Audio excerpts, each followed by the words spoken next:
Hi, I'm Andy with Holiday Automotive. Today we're going to take a look at a 2009 Chevy Silverado 2500. Let's start right away up front. On the front end you have factory fog lamps and easy access heavy duty tow hooks. Chrome bumper and grille add a sharp feel. A look down the passenger side, and we're going to take a look at the tread on the tires. Inside, cloth interior. Center console folded up makes it an additional third seat, making this a 6-seater.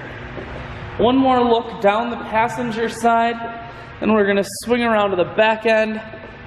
You have a factory trailer hitch on the back. GM bed liner keeps the bed very safe. Holiday Automotive is located on the corners of Highways 41 and 23 in Fond du Lac. We're Wisconsin's largest used truck dealer, so it's certainly worth the trip.